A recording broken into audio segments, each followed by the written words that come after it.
Undoubtedly, the best place to start our introductory 2020 CMR course is with the clinical indications for cardiovascular magnetic resonance. So, there was an excellent position paper published on this topic in JCMR earlier on this year. I'm going to sum up this paper during our first lecture before going on to review a few normal CMR scans. I would strongly encourage you to download this key publication for yourself using the link shown on the screen. The article is open access. The authors have used the easy-to-understand classification scheme whereby Class 1 indicates that CMR may be used as the first-line imaging modality. Class 2 means that other techniques can provide similar information, and Class 3 suggests that CMR comes further down the list of cardiovascular imaging options. Broad categories for clinical indications are acquired and congenital cardiovascular disease. Later on in this course, there will be focus on congenital heart disease, but let us initially discuss CMR in coronary artery disease, or CAD. Class 1 indications for CMR in coronary artery disease are for the evaluation of acute coronary syndromes, assessment of chronic CAD, and in MINOCA, that is myocardial infarction in the context of unobstructed coronary arteries. The authors have listed CMR for coronary artery anomalies as a Class 2 indication. Early on in my MD, I spent quite a long time directly evaluating coronary arteries using CMR and found it extremely frustrating, to be honest. Things have definitely moved on a great deal, both in CMR and also with cardiac CT. This latter modality gives beautiful images of the coronaries, albeit with the radiation exposure trade-off. Regarding MINOCA, CMR is important in both diagnosis and prognosis.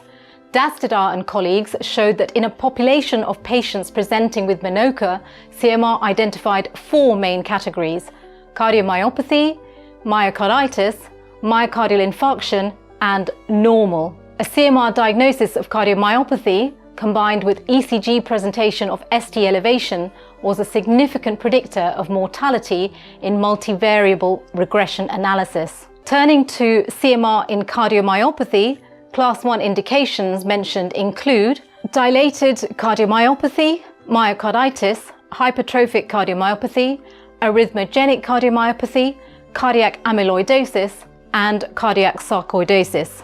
We'll be reviewing many different cases of cardiomyopathy during this course. Of note, athlete's heart is currently awarded a Class 2 indication. This is a rapidly evolving subspecialty. Overall, sudden cardiac death in athletes is rare. Sport activity in adolescent and young athletes is associated with an increased risk of sudden cardiac death. The etiology of sudden cardiac death in athletes less than 35 years of age is predominantly due to structural heart disease such as hypertrophic cardiomyopathy and arrhythmogenic right ventricular cardiomyopathy. In the over 35-year-old age group, the vast majority of sudden cardiac death is as a consequence of acquired disease such as coronary artery disease. CMR plays an increasingly important role in the differentiation of physiological cardiac adaptation in highly trained athletes from pathology, which has the potential to lead to premature morbidity and mortality in this group. One of these pathological diagnoses is myocarditis. Myocarditis obviously gets a Class 1 indication under the classification scheme. At the time we wrote our CMR Made Easy textbook, we stated that CMR in myocarditis has an emerging role. Things have certainly moved on considerably in this arena. We also stated in our book that thrombus was by far the commonest cardiac filling defect. This is absolutely still the case. Atrial and ventricular thrombi are readily visualized using CMR. Cardiac tumors are rare, and their composition can be non-invasively characterized using different CMR sequences. We will review some clinical cases later on. Turning to CMR in valvular heart disease and vascular disease, the indication tables are illustrated. Please note that for valvular disease, Class 1 is given to only 3 lesions: identification of sub- and supravalvular stenosis, pulmonary stenosis, and pulmonary regurgitation. Regarding CMR in acquired diseases of the vasculature, Diagnosis of acute aortic dissection is a Class 2 indication, but diagnosis and follow-up of chronic aortic dissection is given a Class 1. Diagnosis and follow-up of thoracic aortic aneurysm in connective tissue disease is also a Class 1 indication and includes Marfan syndrome. Two-dimensional flow sequences remain by far the most widely used. However, there is some absolutely mesmerizing work going on in the field of 4D flow right now. This exciting technique describes the determination of flow in a three-dimensional volume across the cardiac cycle. Last and definitely not least is the table listing the indications for CMR in congenital heart disease. Notable points on this comprehensive list are evaluation of right and left ventricular volumes, mass and function, measurement of the pulmonary to systemic flow ratio, QP to QS, and assessment of anomalous pulmonary venous connection. Those are all given as a Class 1 indication. So that's a run-through of a lot of important information. Please do download this 2020 SCMR position paper. To end, I would add the caveat that CMR is one of several cardiovascular imaging tools available to you, not several cardiovascular imaging options encapsulated into one magnet.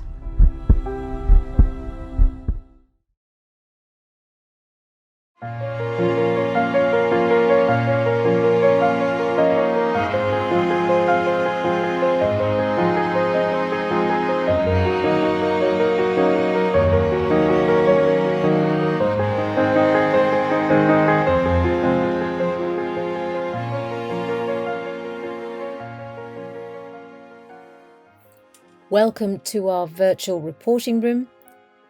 Case 1 is a normal CMR study. This was a 20-year-old lady who was referred for episodes of palpitation and fainting. An echocardiogram had been suggestive of patent ductus arteriosus, and a CMR was requested for further evaluation. In the bottom left here are details of the sequence and also shown on this panel. And I'm just going to take you through the images.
Turning to the answer section for case 1, which as stated previously is a normal study, you should have available to you now the results of the quantitative and qualitative report.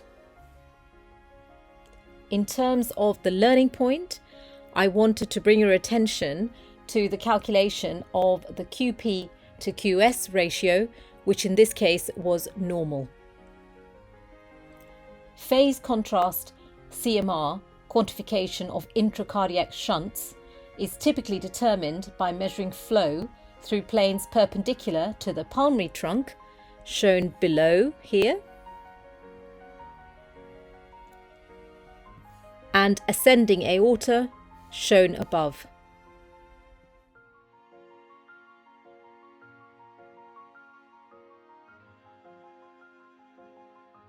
Dedicated software has been used to quantify flow through the ascending aorta in these images.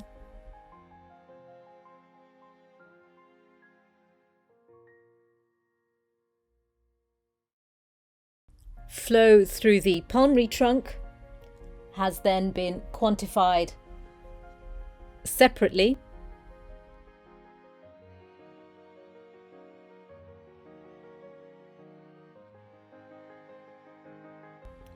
Data from QP and QS are then combined to calculate the QP to QS ratio.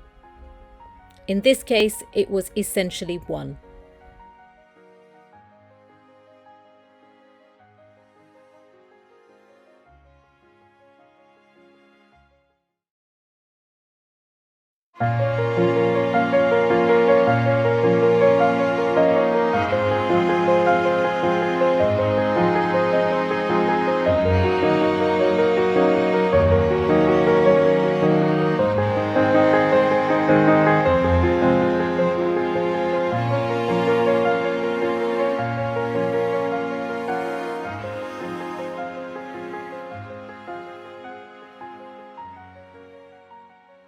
Our second case is also a normal CMR study. This was a 72-year-old gentleman referred with typical chest pain on a background of unobstructed epicardial coronary arteries. A CMR was requested to look for evidence of microvascular ischemia. Here in the bottom left are details of the sequence, and I'm going to take you through the images acquired.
These are the stress images.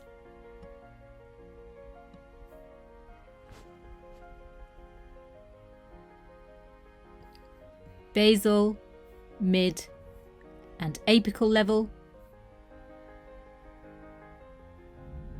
These images are normal.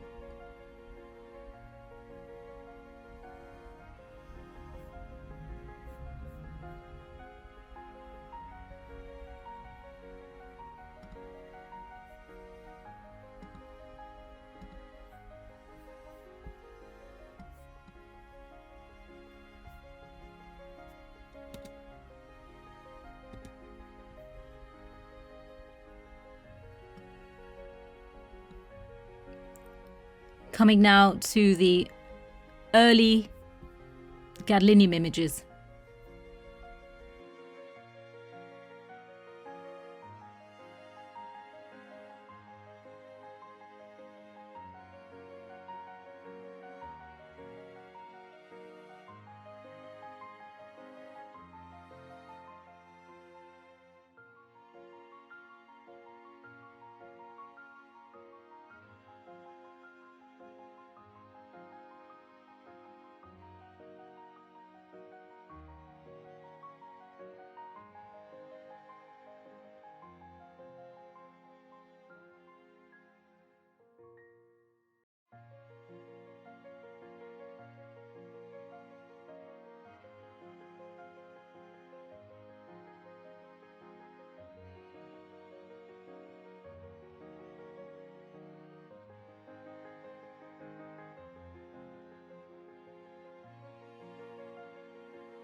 These short axes images are also normal.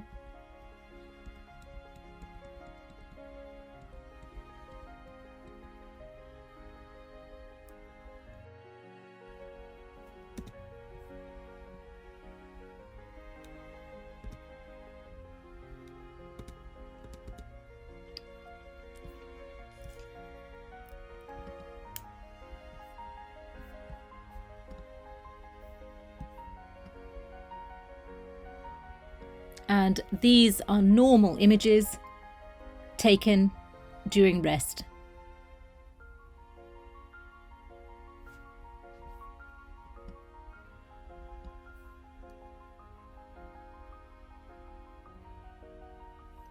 Basal slice, mid left ventricular slice, and apical segment.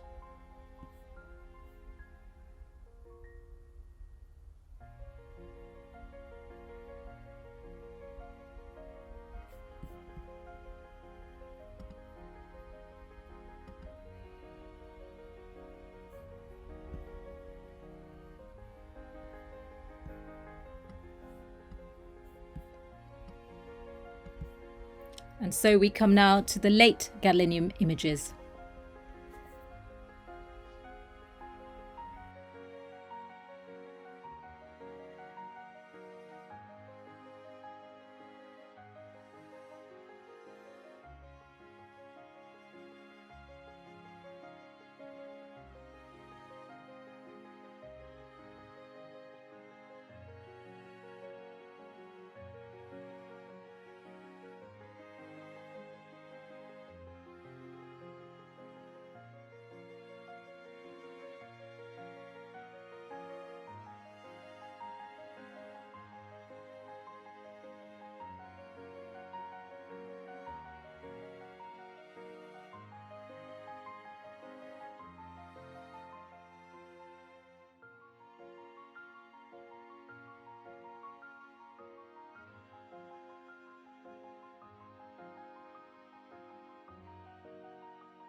We come to the answer section for case 2. This case was a normal CMR scan. There was no evidence of myocardial ischemia. You will have available to you results from the analysis and the written findings. In terms of the learning point, I wanted to show you something on the late gadolinium images. 3 different views, as shown here, were taken for late gadolinium. On the first view, there is artifact present. On subsequent views, this artifact has disappeared. In this case, the artifact is very obvious, but sometimes it can be very difficult to tell artifact from real findings. This is why it's very important to take different views, as was done in this case.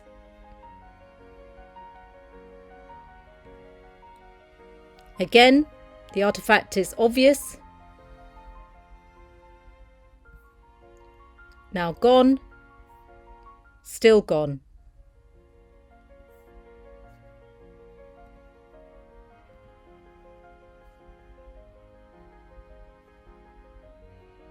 And same here.